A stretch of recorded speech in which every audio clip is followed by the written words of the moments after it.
Welcome to the Everything Is Earned podcast. I'm your host, Mike. And I am Tim, your co-host. And we're here to break down everything happening in your Cleveland sports world. And we're going to actually start off with some Browns uniform discussions. So, the Buccaneers, they released their uniforms there today. And then Atlanta after them. After them, absolutely. They had those leaked, so they had to do it early. They were like, the 14th. And then someone leaked it, and then they were like, you know what, we're going to release them now. We're going to give the fans what they want. Even though they already have it. So, I think the Bucs uniforms are a little bit different. The numbering is different. It's a little bit of that old school, Tampa Bay uniforms that everyone loves, apparently, with a hint of modern. Yeah, it's no longer like the alarm clock numbers, which is nice. The shoulders are different too. It doesn't have that weird patch of the other color, so that's a welcome change. Right. The Atlanta uniforms I think are dope. Everyone does not. I like the gradient one a lot. Everyone's like, it's an arena football uniform. Dude, whatever. You guys are talking like how wonderful the Seattle Seahawks uniforms are, and you're gonna get mad over some gradient stuff. They're like neon, yeah. Whatever, man. Whatever. I like the neon though. I like the Seattle neon. If you change that and put it onto the Browns uniforms, like the colors, I wouldn't be mad about that. Okay, so the Browns uniforms have not been released. 15th is the date, but if someone wants to leak them and can move a timeline up, that'd be send it to us first, and we'll leak them for you. Yeah, we'll leak them. No problem. Yeah. So what do you want in the Browns uniforms? Because I already know what I want. I'll let you go first. I want two different ways, and I'd be perfectly fine with either of them. I'd like a combination. Actually, probably three. A combination of like Boney Kosar's like colors and that kind of style with like the Josh Cribbs like Joe Thomas like versions, and that would be the first one I'd be fine with. And then the second one I would be like I want a combination of all the different kind of eras, kind of like the Tabs did with the City Editions, where they had like the deep blue ones, and then they had the sprinkle of yellow and red, or gold and red, or white and gold on the sides. So if the Browns did do something like that with a little bit of a Brownie the Elf, along with some new modern colors, I'd be cool with as well. Or if you scrapped everything from the past and made it your entire new era of Browns football, I'd be also fine with that. Like I said, I agreed. If we did some neon, something very bold and aggressive colors, gray, like a gray and orange mix, I'd be cool with like a black and very neon orange. That would be aggressive. Maybe even have those as your home uniform. Do like little calves a little bit there. I'd be cool with that. What about you? Our team is the Browns with the color black. That's not gonna fly, Tim. That's not hold on. That's as long as uniforms. No, as long as we're on that topic of me saying I love black uniforms, I would love to change the name the Browns. Honestly, I think at this point there's nothing. There's really no good associations with it, or any time in the last, I don't know, 5 decades. So I'd say to scrap it and come up with something new. That'd be interesting. That'd be bold. We're now the Cleveland what's to me. I had my roommate suggest the Cleveland Monsters if they weren't already associated with Lady, but that's a good idea, Tim. That's a real good idea. The Monsters, but I don't know. I just want something fresh. Honestly, I don't like the. I think it would be a benefit Cleveland and all the players that play for the Browns in the future, but. I don't know, man. I am honestly sick of the uniform talk, so I'm glad we're talking about this. I will say that I want bright orange uniforms across the board. No striping, just orange across the board. No alternatives. Yeah, just straight orange. Every uniform's orange. What's your player name color and what do you have a logo on it? Because you know the logo is the helmet, right? And that's orange. I want a different, orange on orange. Really, the logo is transparent. You can't see it. It's really a protest to the league on how mistreated we've been. I want you to have the hardest time possible being able to not call penalties on us. Like, it's very obvious. And you don't know what number the player of the player names, player numbers. You can't call penalties on Myles Garrett if you don't know what number he is. So that's the real moral of the story. Advantage. That's the real advantage. We're trying to create an advantage with these. Yeah, it's competitive advantage to be orange. We're trying to blind the other team into victory. That's really my technique here. But that's all I have to say about the uniforms. I don't really have any particular. So really, preference. what would the color of your player name and your player number be? If I was to design the uniforms, I would make them gray and orange. That's what I would do. Gray. What's the primary color with the secondary color being the name and number? Yeah, I would. If I had to leave brown into a uniform, it's just a bad color to put in there. You could just take brown and barely put them there. You could do like a brown.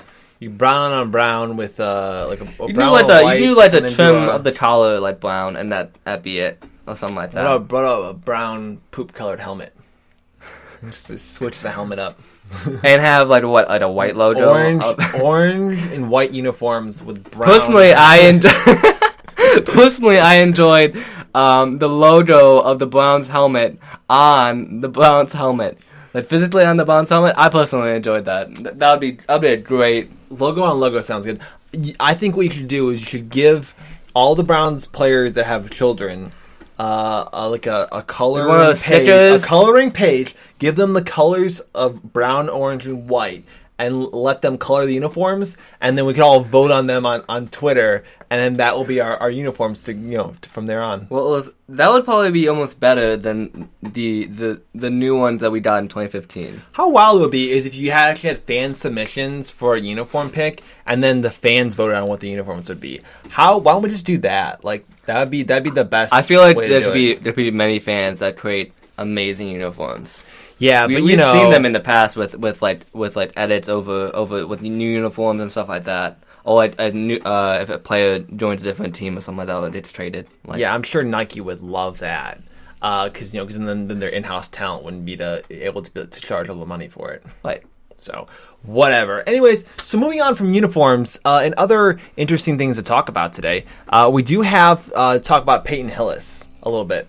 So why are we talking about Peyton Hillis? Well, I'm glad you asked, Timmy, because why aren't we talking about Peyton Hillis? That's a good question. You really don't need to have a reason to mention Peyton Hillis. Well, I have a couple of reasons. He was a big time player on the Madden cover. Browns fans came up big and voted him into the Madden cover, and then he was awful and fell off due to the Madden curse and his own stupidity and because he had a cold. So you combine all those things together. Peyton Hillis had one good year, but in his good year, he did bulldoze the Patriots for a whole game, which was very fun.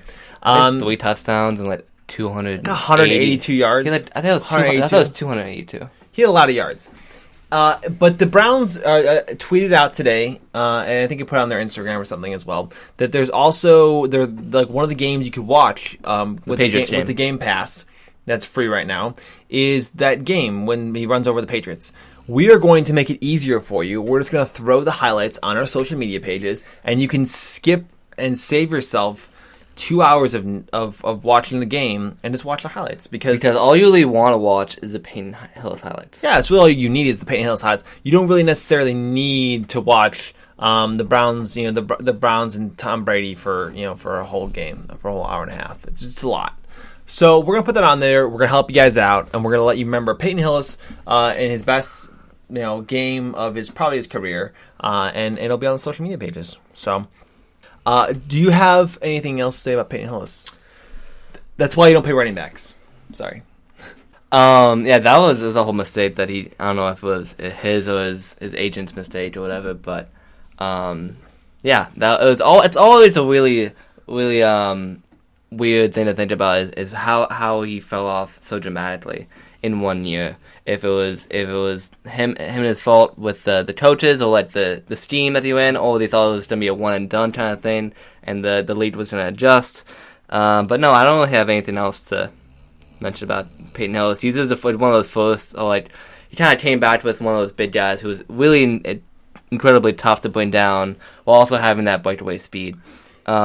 He was really fun to watch, though. I did enjoy his aggressive style of running. You just know with that style of running, though, you're not gonna have a long career, just because you're taking so much, toll physically that it's gonna go with injuries. And you're a beefier guy whether too. It's concussions or sprains, strains, all that stuff. Like I feel bad that Peyton Hillis had to go through such such physical wear and tear. Was that during the era that we had all those Staph infections? Staph infections and Could be. an athlete's foot and I had all this trouble with it inside the locker room stuff. It's like they needed to like medically clean that place, and they just didn't ever. And Right. It's almost like they needed a pandemic to figure out they needed to clean the locker room and sanitize everything. To accept that they had a problem with the facility's cleanliness, and they didn't do it for a while.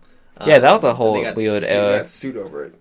Did they? Yeah, they did. Yeah. Okay. Absolutely. But that's about all the football we want to talk about this episode. Yeah, so here's another piece we want to talk about in relation to the Cavs. So the Cavs are, currently the NBA season's on pause. We don't know if it's going to come back. But one of the interesting that's been kind of floating around right now is a Cleveland reporter, Chris Fedor, who I actually really enjoy as a writer. I think he's pretty fantastic. He had an article the other day that spoke about the Cavs draft with Dion Waiters. 2012. And so the interesting piece that Dion Waiters draft is that he said a key member of the Cavs front office actually wanted to draft Damian Lillard.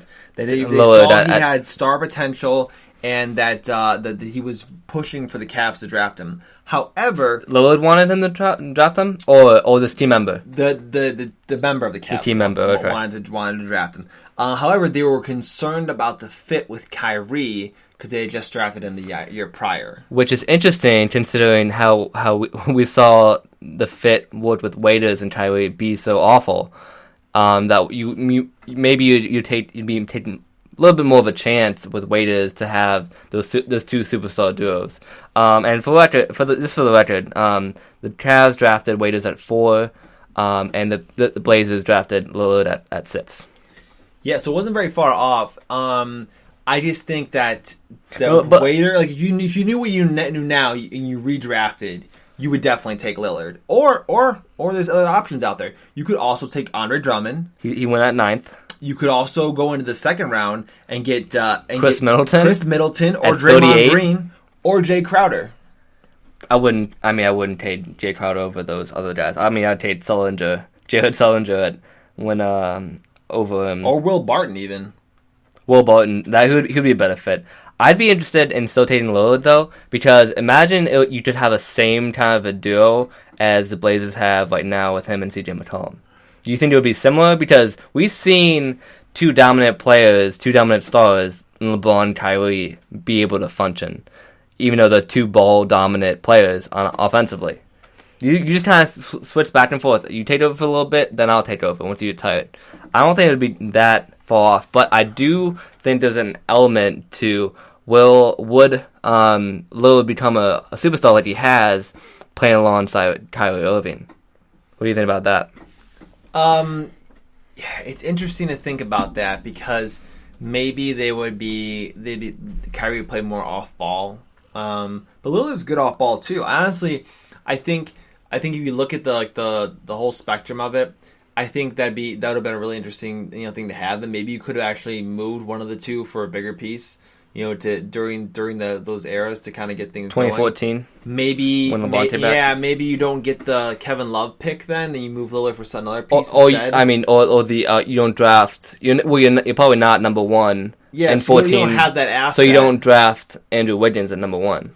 Yeah, you may be in a little better position when LeBron comes back, and you maybe have more assets to move around. So I mean, yeah, you can't really say one way or the other. I mean, obviously things worked out for the Cavs. As it did go, they did end up getting the championship. So looking back, it would have been great to have Lillard. I would have probably taken. You probably would have had more of a role players for your big guys. You probably would have had maybe a Tyson Chandler or something like that, a solid rebounder, a great defender, and then you had all that scoring from your backcourt, and then you had LeBron too. Yeah, you just get a really good stroke of luck getting the Wiggins pick that you can move for Kevin Love, because we talked about the other day, when you Kevin Love was such a big factor, in some of those key playoff games, especially Game 7, that if you don't have that guy, you don't win. And people who talk about who won the trade between the Cavs and the Minnesota Timberwolves, and it was absolutely the Cavs. I had this discussion with my Uncle Mike for a long time. Still, right now? No, not still. It's been put to rest. I don't think so. We talked about this a very long time because it was all during the LeBron era. We would kind of check in and say, hey, do you think the Cavs won the Wiggins trade? He had this conversation with you again. I would say yes. No. He's had this conversation with you in 2019 after LeBron left. I don't believe that. No, he did. We'll have him on sometime. All right, well, we'll talk to him. We'll have him on. We'll have a discussion about it, because honestly, I think if you don't make that trade, you don't win the championship. So that's all I'm saying. What are you beeping over here, Tim? No. I had things to do. Oh, you got things to do. You got things besides the podcast to do, huh? You didn't really answer my question when I said, would... Tim, I'll dance around all your questions. I know, that's what you did. I asked if Kyrie Irving and or Damian Lillard would still be superstars if the Cavs drafted Lillard.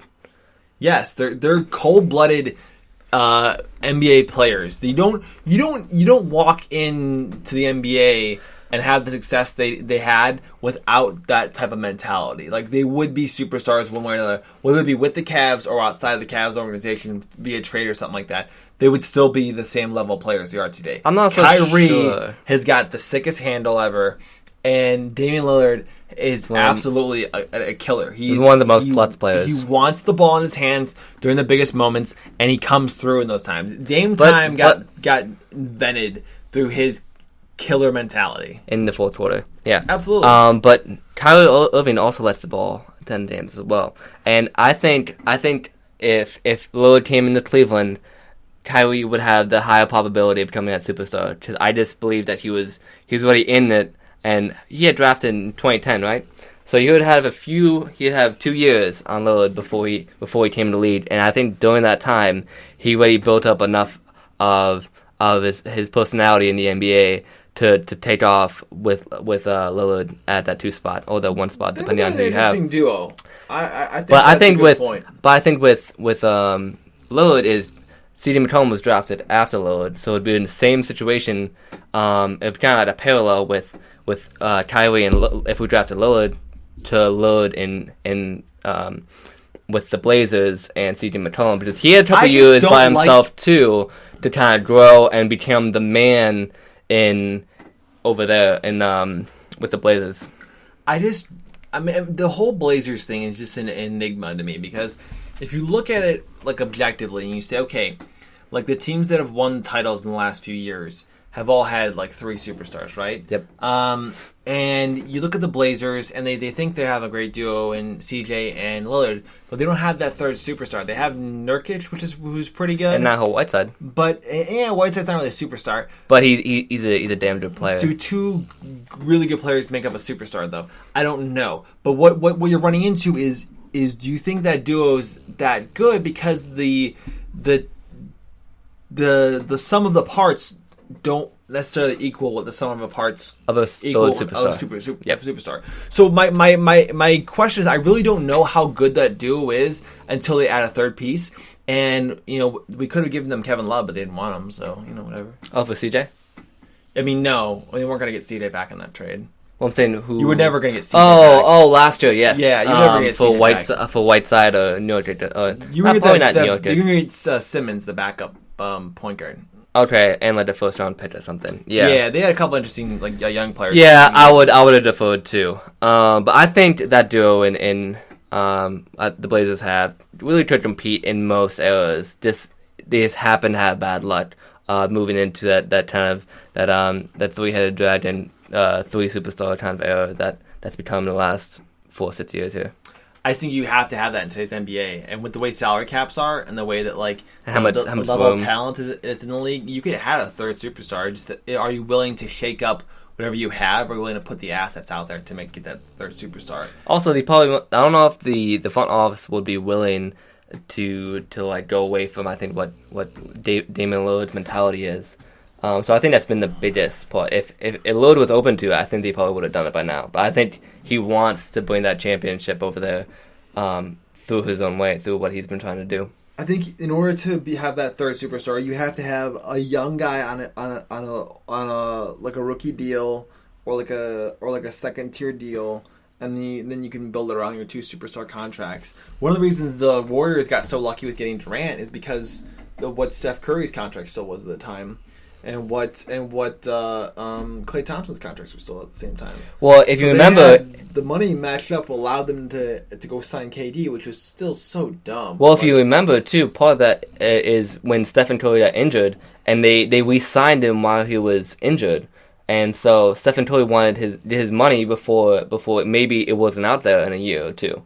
Right. So they signed him for like less than $100 million, I think. It was like 80-something. Yeah, they got a good deal. They got a discount. And they had a great deal in order that was a big part of the reason why they were able to sign KD. Can I ask you a dumb question? Always. If you're Steph Curry, do you want, like, if you could go back in time, and decide not to bring in KD and run it back against the Cavs in 2017? Do you think Steph Curry does that?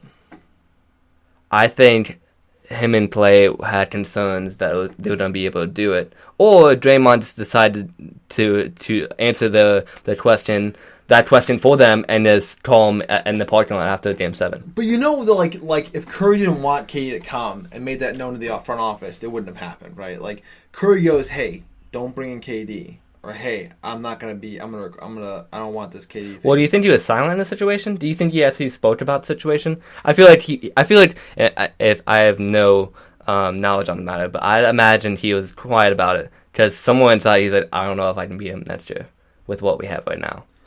And he's like, if Draymond knows that already, then that's going to put something in the back of Draymond's head, and that's going to affect Klay, and that's going to affect me. Just interesting to think about because, you know, maybe you think about like the Cavs adding another star, like, and I know we talked about like Cavs adding Paul George the year that Kyrie left and everything, 2017. But like, I just don't think that like if I'm Curry, if I could run it back, my legacy is a whole different scenario now. Like when you make that much money in the NBA and you played for so long, you've been to the big games and everything, you know, your next biggest thing has to be legacy, right? Like your next thing that you give a crap about has to be legacy. Well, I'm a top tier NBA player, I'm making my money. That's gonna be there. I care about like what people are gonna say years from now about me. I think that question right there has been such the biggest question mark in this whole Kevin Durant going to Golden State thing, because at that point we just talked about legacy. We know these top tier players are getting their money, right? So you have to think Klay, Steph, Draymond, even depending on where you think, or what he thinks in his head, and then obviously Kevin Durant. They don't care really about legacy because they'd have to ask all these questions: is if I join the 73-9 team, would that affect positively my legacy in a way if I had a championship? And I would imagine it would be no. I mean, I just think that the players that were involved that should care about that question would be Steph Curry, Kevin Durant. And if I was Klay Thompson, and then maybe some role players Andre Iguodala, maybe. Yeah, but I don't think Draymond or Klay care about that. But I think Klay and KD don't care about that whole legacy piece at all. That's the weirdest part. Even though KD relentlessly is defending his decision to this day. Still. He's very defensive about it. So there's a part of him. KD is soft as hell. There's a part of him who really cares about the legacy, but I think the bigger part is that part who just really wanted to win a championship no matter what. Yeah, KD's soft as hell. I'm totally over. Do you remember RJ calling Kevin Durant out? It was, I don't know if it was last year, but I know it had to have been at least last year. But I want to say it was when Kevin Durant went over there, or maybe the year after. They had the whole. It might have been the summer that he signed over in Golden State. Because he called him out. He was like, he was talking about running it back after the Cavs won 2016. and he had this whole quote about Stephen Curry and Clay and Draymond going all big brother and calling Kevin Durant in the parking lot after Game 7, and it kind of uneven the sides there. Richard Jefferson said, they were like, we need to go reload, we're going to get our big brother. Like, oh, thanks guys, that's fun. Like, not running it back against the same squads that we have. Do you think the Cavs front office and like David Griffin would have kind of reloaded themselves, like RJ said? Or do you think they've been just running it back the same things that they had from the year prior? I just think that it's total garbage the way they played it, and I think they've ruined a piece of basketball legacy for us. And so if you talk about championships and you really look at it, people don't care about the Warriors championship in 17, in 18 or 18-19 because they really don't matter in terms of like the history of the NBA's legacy. Like, you're never gonna go back and say like, oh yeah, Kevin Durant's better than LeBron because he has 2 championships from the Warriors area, or you could say, Curry's got 3 championships, so he's better than LeBron. Like, it's just never gonna happen. Like, your legacy is different because of the decisions you made. Like, it's tarnished. Your legacy is tarnished. You have to just like if LeBron didn't come back to Cleveland, his legacy would be different. Like, he knew that in his heart of hearts that if I didn't come back to Cleveland and I left that decision on the table, I didn't go win a championship in Cleveland, then I would never be able to be compared to MJ. When he comes back, he wins the title, wins it in the way he did. That's where you get the comparison to I'm better than MJ. Yeah, that's when he said, yeah, I'm better than MJ at this point. Yeah, after that happened. He's the GOAT now because you were able to do that, and he realized that piece of his legacy would forever hold him back if he didn't go back into Cleveland and win it. That's why his story is even more epic, because LeBron, for all the time he's been in the league and how iconic he's been, he's never had any real issue. The biggest issue he's had is he went on national television and changed teams and donated a bunch of money to a charity, and Cleveland held it against him in the way he did it. And if you look at that, it wasn't a bad thing. He just didn't realize what he thought, what he was doing. He didn't have the foresight to understand that what he was creating was a whole ripple that that didn't need to be there. But in the turnaround, it created an enemy for teams to hate in the Heat, and then it made for the comeback story even better because LeBron really was able to lay into the whole legacy piece of coming home. This is where I belong. This is where I want to win a championship. So, which is great. So that's what legacy is all about. And you'd have to imagine when Kevin Durant went over to Golden State, that pretty much eliminates himself from ever competing with the legacy of LeBron's, right? Yeah, that was a piece that was so mind-boggling to me. Do you not care about trying to be better than LeBron now? Yeah, you can say like people have that discussion about passing torches and stuff, and LeBron ain't giving any torch up until he gives it to his son, man. Like, LeBron's gonna give the torch to his son, and then that's when LeBron's gonna give a torch up. I would not be surprised if Bronny gets in the league and LeBron says something crazy like that, like, hey, it's my turn to pass the torch. And I'm gonna hang up my shoes and I'm gonna give the torch to my son because he's about to tear this league up. That would be epic. That would be absolutely. He would say epic. it in a way like that, but I could see LeBron doing that. Like, that's something LeBron would do.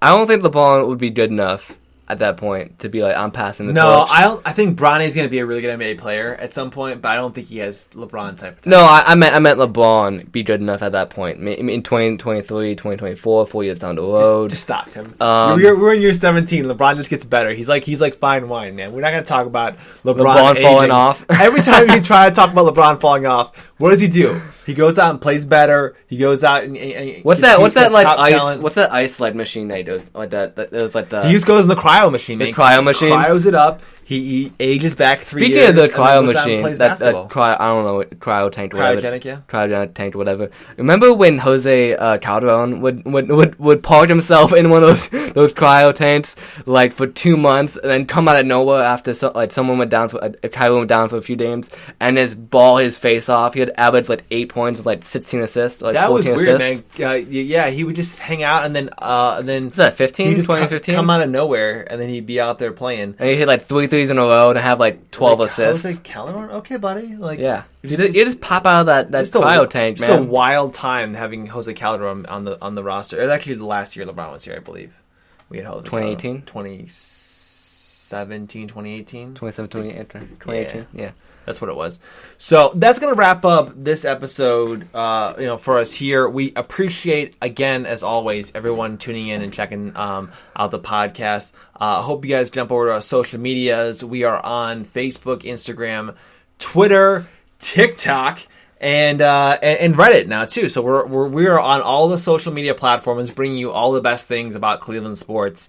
And if you want to feel good about Cleveland sports, you want to have some positive discussions, you want to remember great moments, or be optimistic, you need to follow us on social media. It's a lot of fun. We have a good time with it. We make some jokes at the expense of Cleveland sports sometimes too. Sometimes when it's necessary. Yeah, when necessary. Or when appropriate. Yeah, we enjoy it.